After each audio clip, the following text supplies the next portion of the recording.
Muitas pessoas falam da democracia como se a democracia fosse uma virtude. Na verdade, a democracia é um sistema em estado ainda de desenvolvimento. Quando ele nasce na Grécia, só os homens atenienses, diretamente levantando a mão, poderiam usar a oratória.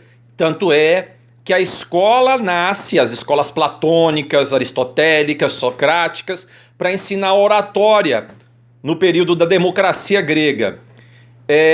A democracia em Roma foi praticamente o tribuno da plebe, que era a classe baixa de soldados que eram camponeses na época de paz e que não tinham muita voz, tentaram realizar uma reforma agrária chamada Reforma dos Irmãos Graco.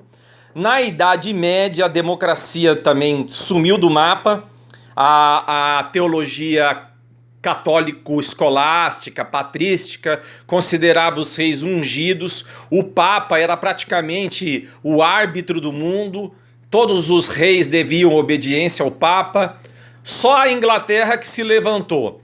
No século XIII, houve um golpe de Estado onde o parlamento colocou limites no João Sem Terra, que foi a Constituição. E depois disso veio o movimento iluminista, Diderot, Rousseau, Locke, que começaram a pensar, Montesquieu, a tripartição do poder, o poder judiciário e a criação de reis intelectuais, reis que receberam alta educação. Por exemplo, Dom Pedro II passou praticamente a infância dele e a adolescência dele 12 horas em livro. E aprendendo muita coisa como equitação, como etiqueta.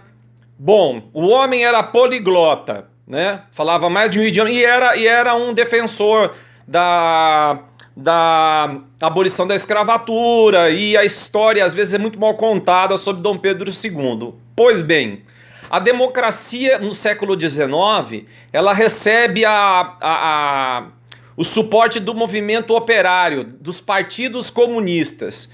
Aí o socialismo começa a crescer nas fábricas junto com os sindicatos.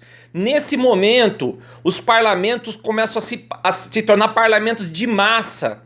E os partidos políticos começaram a se transformar em grandes agremiações que tentavam o poder por meio da democracia. Alguns até não. Por exemplo, o Partido Comunista, o bolchevique, na Rússia, que alçou o poder e implantou a ditadura do proletariado. As democracias, elas não são tão benéficas e ingênuas como nós pensamos.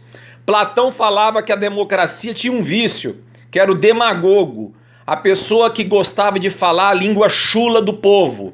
Então, não tomava medidas energéticas. Por exemplo, se precisasse da vacina, ele não, e o povo quer fazer um quebra-quebra, ele preferiria dar um placebo, dar um remédio oral para não perder popularidade. Então, o vício da democracia é o surgimento do demagogo e também, além do surgimento do demagogo, ela é a ditadura da maioria.